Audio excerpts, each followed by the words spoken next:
নমস্কার, জয় ধন্বন্তরী। আমরা গর্ভবিজ্ঞান এনসাইক্লোপিডিয়া পুস্তকের বঙ্গানুবাদ দেখেছিলাম। আজ পর্ব 5। এই 5 নম্বর পর্বে আমরা দেখব গর্ভবিজ্ঞানের মহত্ততা এবং আবশ্যকতা। গর্ভবিজ্ঞানকে জানতে তথা গর্ভ সংস্করণ করার আজ অত্যধিক আবশ্যকতা রয়েছে। কারণ আধুনিক বিজ্ঞান যতই অগ্রসর হচ্ছে ততই অনেক তথ্য স্পষ্ট হচ্ছে, যেটা আগে ছিল না। মনুষ্য জীবন অবিরত বিকশিত হচ্ছে, তাই মনুষ্যের ইচ্ছা হয় যে তার নতুন প্রজন্ম যেন আরো ভালো হয়ে থাকে, কমসে কম নিজের মতো যেন হয়। এইরূপ আয়োজনের সর্বশ্রেষ্ঠ কাল হচ্ছে গর্ভকাল। কারণ নিউরনস গর্ভকালে একবারই তৈরি হয়, আর জীবনে কখনো তৈরি হয় না।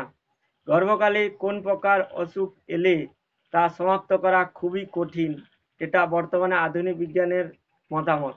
এই কারণে যে সন্তান আসবে সে যেন স্বাস্থ্যবান, সুন্দর হয়, তাই গর্ভবিজ্ঞানকে জানতে হবে তথা গর্ভ সংস্কারকে ক্রিয়াশীল করবার অনেক আবশ্যকতা রয়েছে।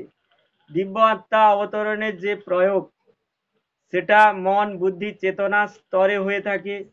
গর্ভবিজ্ঞানের মুখ্য প্রয়োজন তো দিব্য আত্মা অবতরণ অর্থাৎ দিব্য সন্ততির প্রাপ্তি। কিন্তু এর ব্যবহারিক প্রয়োজন স্বাস্থ্য, সুন্দর, ক্রিয়াশীল সন্ততির সর্জন করা।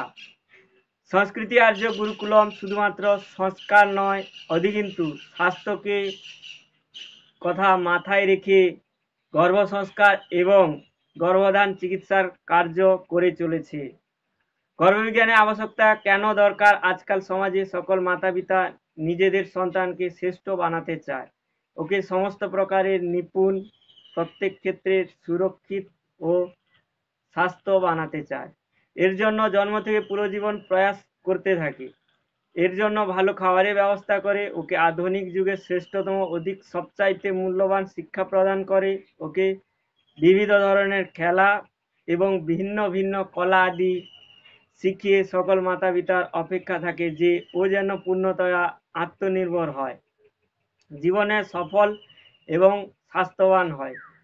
সবাই নিজের সন্ততিকে সমর্থ বানাতে চায়, যে কিনা স্বতন্ত্র হয়, সমাজে কিছু দিতে পারে, বা এমন যেন হয় যাতে জীবনভর নির্ভর, ডিপেন্ডেন্ট যেন হয়, অন্য কারোর বুদ্ধিতে চলবে এবং পরতন্ত্র হবে। যদি আমরা শরীরের স্তরে, মনের স্তরে, চেতনার স্তরে স্বতন্ত্র ও সমর্থ সন্ততি পেতে চাই, তাহলে গর্ভবিজ্ঞানের আবশ্যকতা রয়েছে। মনুষ্য জীবনে যে সকল রোগ হয়ে থাকে ওর মধ্যে 70% রোগের সম্ভাবনা গর্ভে তৈরি হয়ে যায়। পুরো জীবনের রূপরেখা, ব্লু প্রিন্ট গর্ভে তৈরি হয়ে যায়। এই সময় পঞ্চকোষে যেরকম ম্যাপিং করা হবে, যেরকম ওর ধ্যান রাখা হবে, ঠিক ওই রকম ওর বিকাশ হতে থাকবে। সন্তানের স্বাস্থ্য ওর উপরে আধারিত হয়ে থাকবে।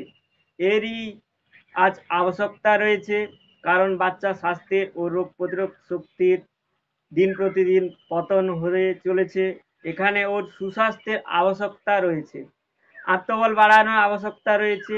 ঠিক এই কারণে গর্ভবিজ্ঞানকে জানা এবং তদ্রূপ কার্য করার আবশ্যকতা রয়েছে। যেমন কোনো বহু মঞ্জিলা প্রাসাদ যত বড় নির্মাণ করবে, ততই তার ভিতকে আরো দৃঢ় করবার উপর ধ্যান দেওয়া হয়। ঠিক এইরকমই গর্ভ হচ্ছে মনুষ্য জীবনরূপী প্রাসাদের ভিত। ওকে যতটা দৃঢ়, যতটা মজবুত বানানো যাবে, আগত সন্ততি, প্রজন্ম ঠিক ততটাই সুদৃঢ় হবে।